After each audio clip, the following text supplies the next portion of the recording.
sabihin lamang natin dito na yung gospel ni Kristo ay nagdadala ng comfort in life, contentment. That no matter how long our life is, no matter how short our life is, we know that we are going to meet our Savior and Lord.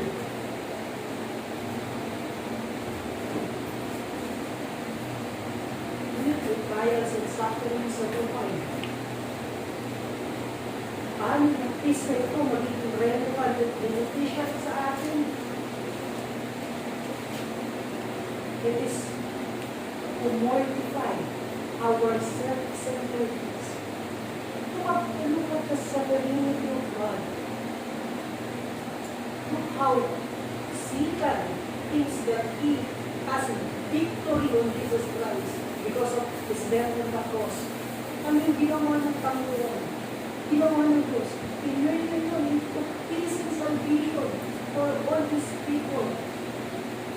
Hindi mapunto ito mga kapatid. Mga kapatid, peace of God is always the comfort of every believer. Ang problema natin ay hindi natin na-meditate yung peace na ibigay ni Kristo sa ating buhay. Nineglect natin ang mga bagay na ito. Pagka nandun na tayo sa harapan ng mahirap na sitwasyon ng ating buhay, tingin natin hindi relevant doon sa ating pagbabayad ng kuryente. Tingin natin hindi ito relevant doon sa ating pagtatrabaho. Tingin natin hindi ito relevant sa pagpili ng ating mapapangasawa. Tingin natin hindi ito relevant sa ating paglilingkod sa church o paglilingkod sa ating pamilya.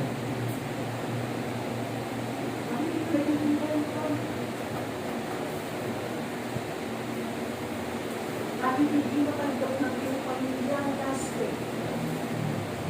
Kung ito ay madilim para sa iyong mata, magtiwala ka na God will bring good sa situation mo ngayon. Maaari sa susunod na panahon, sila ay bigyan ng Panginoon ng pananampalataya. Maaari. Ikaw yung binabago ng Panginoon upang mag-shine pa yung gospel sa iyong buhay. Madali tayong bumibitaw doon sa comfort at sa peace na ibinigay ni Kristo sa atin. At ang napakadalas na dahilan ng bagay na ito ay yung ating hindi pagkilala kay Kristo.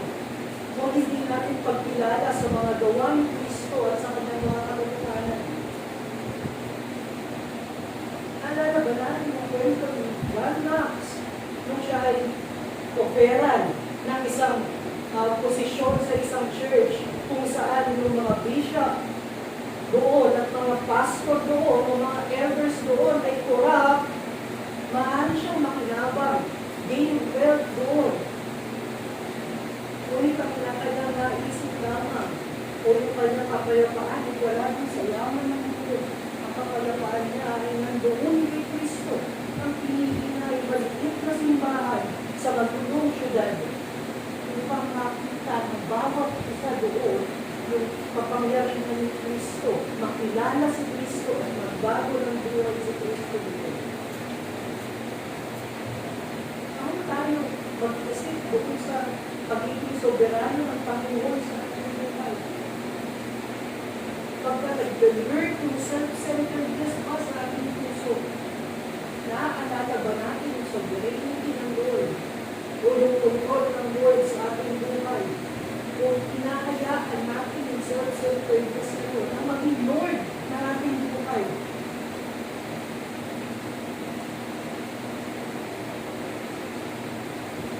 Marami tayong inisili, marami tayong failure sa buhay Kristiyano. Kaya tayo ay merong patuloy na paglaban sa Panginoon natin na isa sa ating puso at yung pinako ni Kristo sa atin by giving us the love of God, the love that gives us salvation and life that brings peace. Ito yung ating unang challenge o mga ito.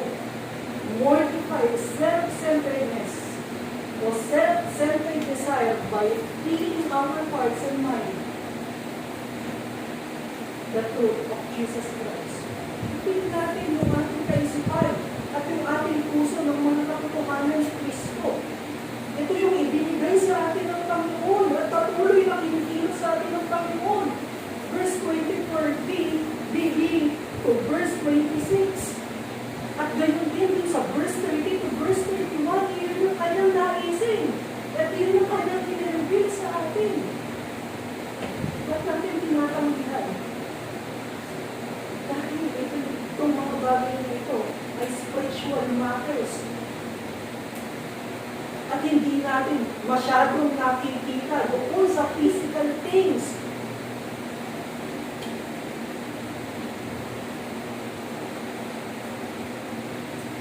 Ibigin natin yung mga matters which is spiritual, which is given to us by God. Mortify our self-centered desire by feeding our hearts and mind with the truth of God. And also, hindi lamang yung heart natin yung babaguhin, yung soul natin, hindi lamang guided by the Holy Spirit para tayo ay magkaroon ng comfort. Ito rin, peace ng Panginoon ay merong physical na realization. At yung pangalawang message natin, peace brings courage for God was claimed on His people. The peace of God brought calmness in our life, even in darkest time, He also brings courage to live according to the righteousness of God. Makikita natin dito sa ating passage ngayong umaga na sinasabi ng ating Panginoon na si Satan, which is the ruler of the world, is coming, speaking about his death.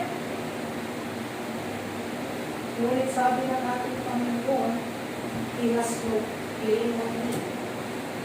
Pagkat siya ay Diyos, pagkat siya ay merong righteousness ng Panginoon, walang claim si Satan sa kanya.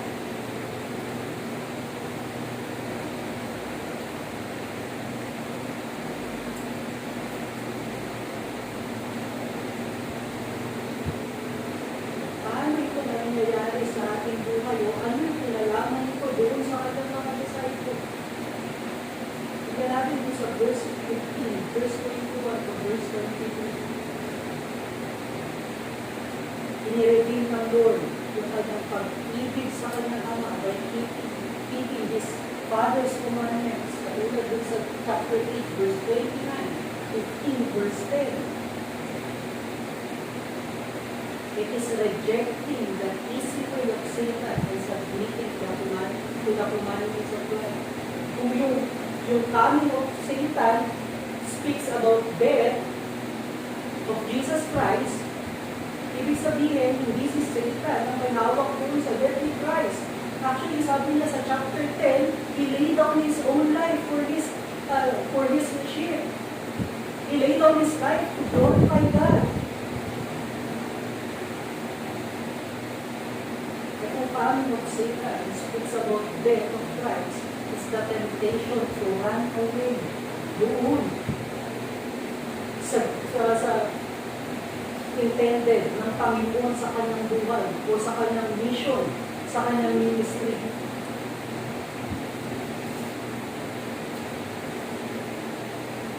Ito yung same way na in-exhort na sa kanyang mga disciples to love the commandment of God, even if it is not suiting and comfortable to their flesh.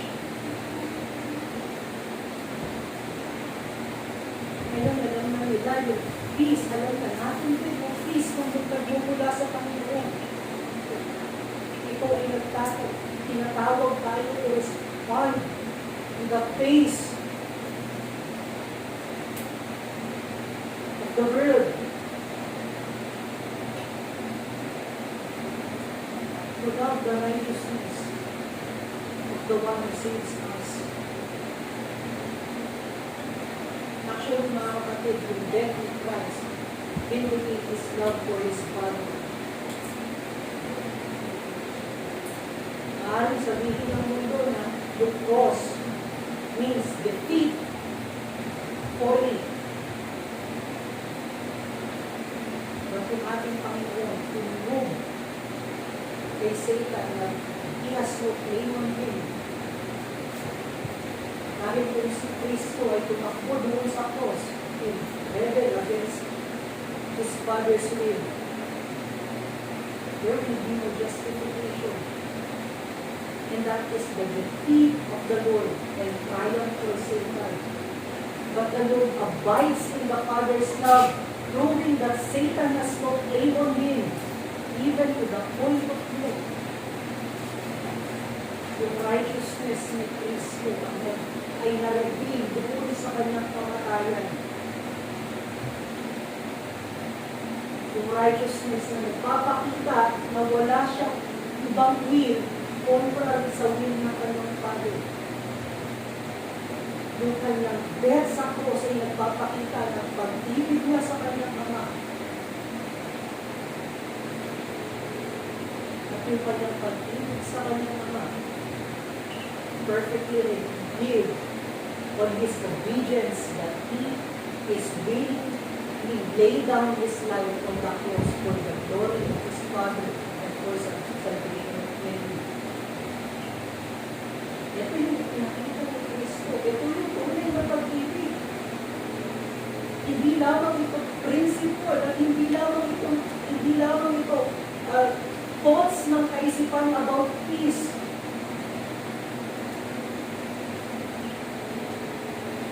Ito ay action. Bunga ng peace na meron siya. The love between the triune God abounds in His people. Katulad ni Kristo, His love for His Father reveals true love for God. Unselfish love, the love that longs and rejoices in the glory of God. At kung isipin natin mga kapatid, selfishness ay nagbubunga ng takot at trobo sa lahat ng puso ng mga tao. Pag may selfishness tayo, meron tayong takot sa puso.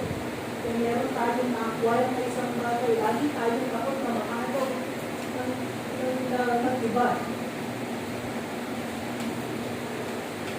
Ngunit dahil sa pag-ibig ni Kristo sa kanyang Ama, meron siyang peace at meron siyang will na magsabit sa kanyang kanyang Ama. Nakikita natin yung opposite at yung failure ng kanyang mga disciples to believe or to love the Lord. For the only concern is the physical presence of the Lord. Because of their self-centeredness, they fail to submit to God's will and has trouble in their hearts to what happened to them when the Lord returns once again. Kaya nga sila nag-scatter. Kaya sila tumakbo doon sa presensya ni Kristo.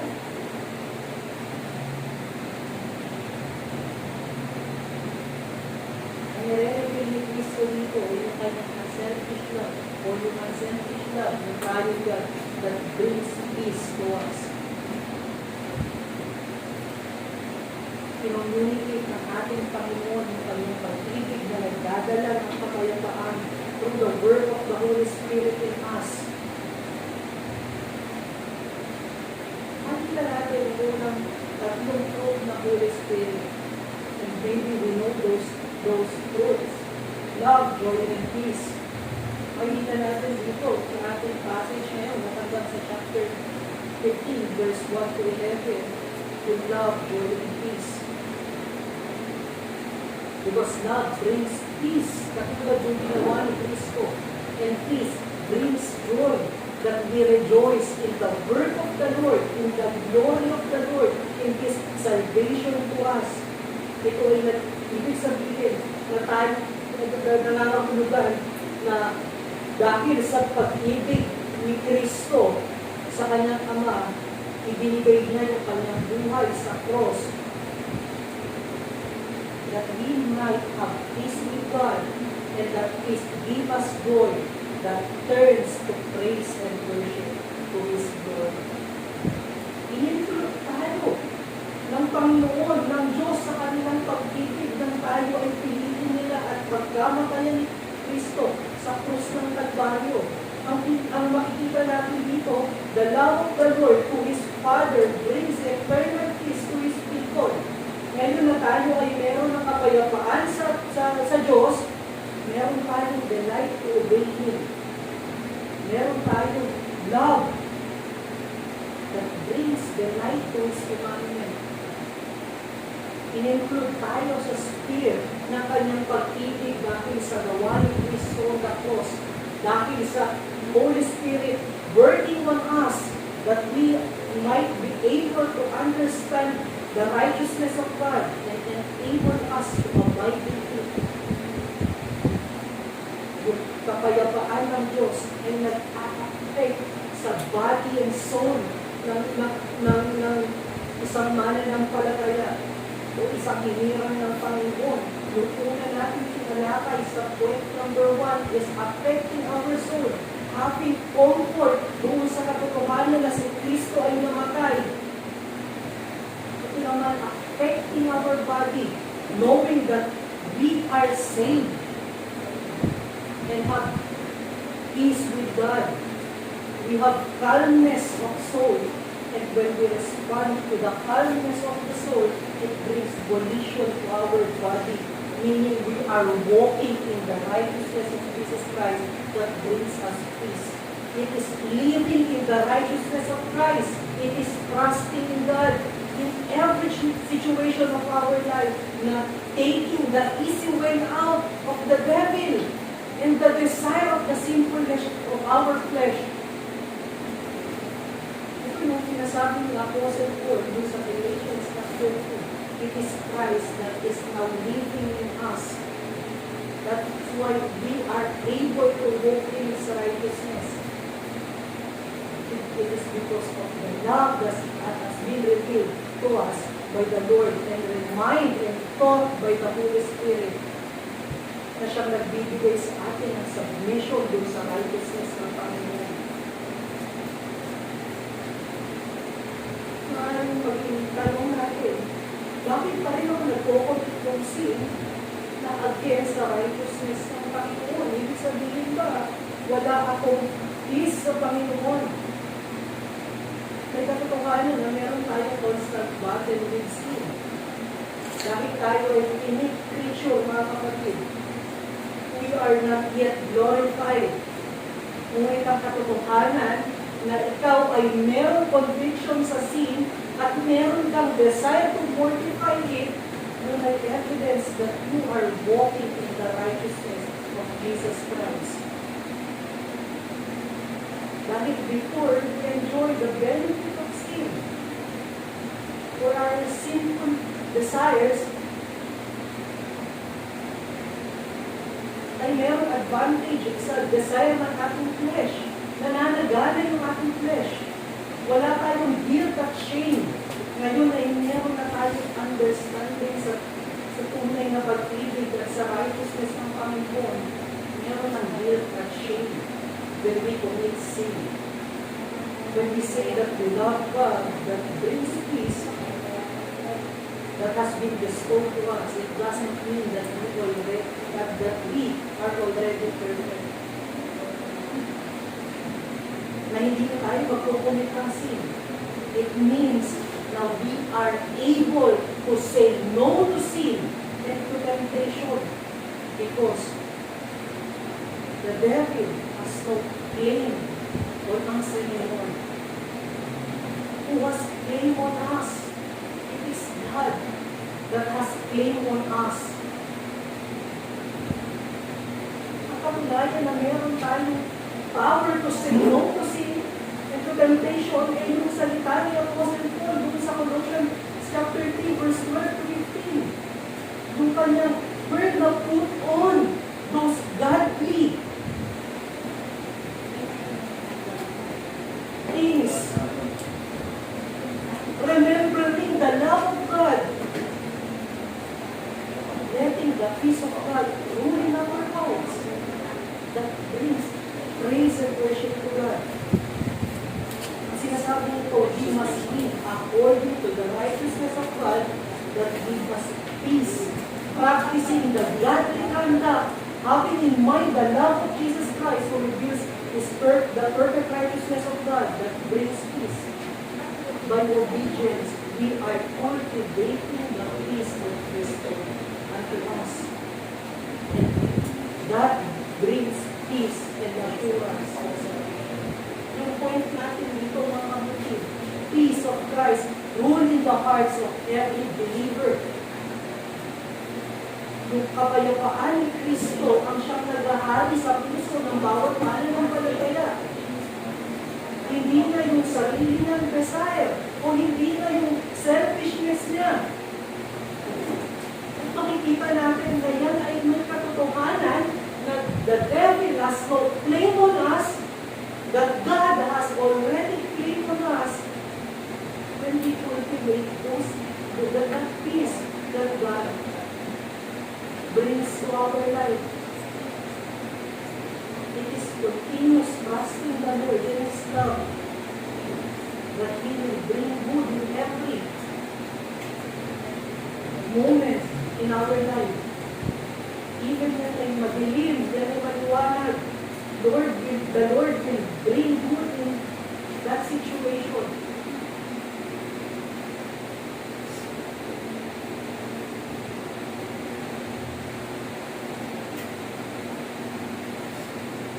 Naalala ba natin yung kamakailan lang na celebrate natin na si Martin Luther? Siya ay preso ng kasalanan. Hindi siya makawala doon sa bondage ng sin.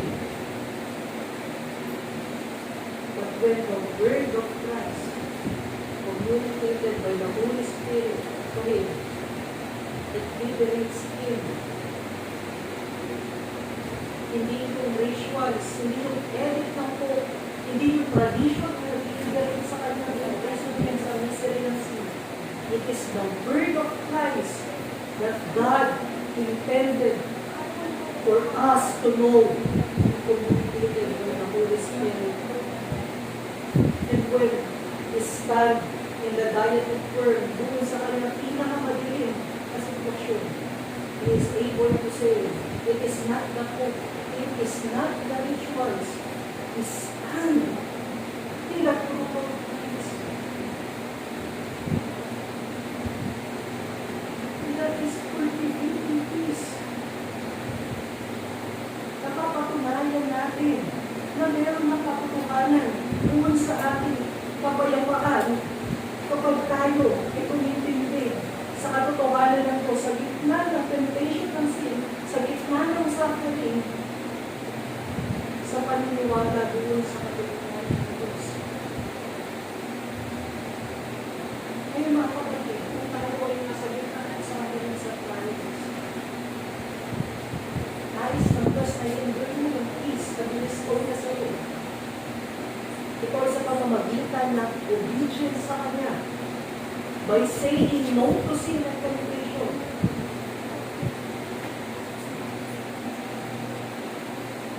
How do you enjoy yung goodness ng Panginoon, yung peace ng Panginoon sa bagay na yun? Pagkat sa bawat sitwasyon ng buhay mo na napapatunayan mo na ikaw ay binatong Kristo, na ikaw ay malubuhay.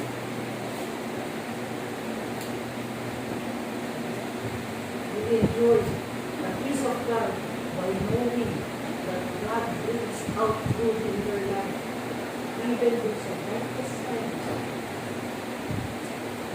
Pagkat siya nagkumikinang sa iyong buhay, imagine the devil has no life. He is rebel against God. The sinful man enjoys darkness.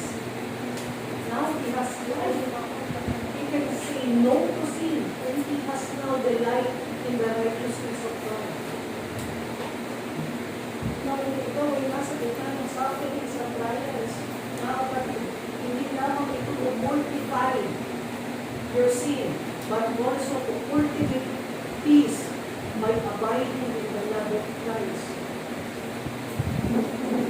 Napapatunayan mo tunay na nagpunaya. Napapatunayan mo na merong pagtunay na kapayapaan kay Kristo. Habang nalalampasan mo ang bawat padilim na pagkakataon sa iyong buhay sa pagtindig, sa katotohanan at sa katuwiran ni Kristo. Ikaw ay nagiging katulad ng imahe ni Kristo. Cultivate mo yung peace na meron ka. Huwag mo bitawan niya ang bagay na yan. Ikaw ay united na sa Diyos. Ikaw ay may communion na sa triune God. And when the triune God calls you to righteousness, respond to it. Enjoy it.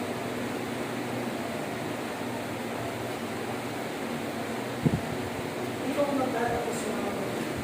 Kung mapapansin niyo, na na-acquire natin, na-acquire ni Kristo yung kapayapaan na to sa pamamagitan ng kanyang love for His body, na nakita natin sa kanyang obedience, and knowing that it is the way that the Lord acquired our salvation, it is also the way we walk now. And by walking in the righteousness of God, Christ, or righteousness of Christ, we know that we have life. Ito yung sinasabi ko sa verse 6. It is the way to the truth of God, and it is the way to life. Kung inabot tayo ng mensahe ng gospel, at kung tayo naniniwala at magkakaroon ng delight sa katotohanan ng Diyos, ito ay magdadala sa atin sa pagsunod sa Panginoon, sa paglakad doon sa katotohanan ni Kristo. At meron tayong kapayapaan sa bawat pagkakataon ng buhay natin, knowing that we are now reconciled to God, already a member of His kingdom, already part of His family. Mortify your self-desire when you are tempted to gain control in your life, and cultivate the peace that you have, but abiding in the righteousness of God. Mga kapatid, mayroon tayong kapayapaan. Yun ay kapayapaan nito. At huwag natin gawin na abstract yung peace na ito. Bakit tayo ba yung peace? We take control of our life. At wala tayong peace, we fail to cultivate the righteousness of God. That is what parang hindi totoo yung peace na ito. Bakit totoo ito? Iba kong communicate ni Kristo at ang banal na Espiritu sa atin, yung kalooban ng Panginoon na tayo ay tumugon sa pananampalataya at tumugon sa buhay na kanyang bibigyan. Enjoy natin buhay ng buhay at pagsisihan natin ng matulog yung ating kasalanan. Let us pray. Panginoon, ang salamat sa araw ito. Ibigay mo sa atin upang nakita namin ang kapayapaan. Ibigay mo na sa amin. Bagamat kami ay maigli ang pag-unawa, Panginoon, sa iyong katotohanan, ibigay mo sa amin, Panginoon, ang banal na Espiritu upang ipaalala ang mga gawa mo at ang iyong mga katotohanan at ipaunawa sa amin mga katotohanan ito at pinilin ito. Ngayon, Panginoon, ganyan katotohanan mula sa iyo, nalalaman namin na ito ay para kami para yung buhay ng peace na meron na kami sa iyo. At hindi para kahirapan ka rin sa aming buhay. At Diyos, hindi para sa aming kasiyahan, na aming natatagpuan na kami kayo. Para sa iyo, para sa iyo, nabubuhay para sa iyo, at patuloy na nagbibigay ng Panginoon para sa iyo. Maraming salamat sa Panginoon sa Panginoon at sa iyo sa aking tawag ng Panginoon ng aming tawag, kung alustihan na buhay ng Panginoon ng mga pagkakalang ng Panginoon. Maraming salamat.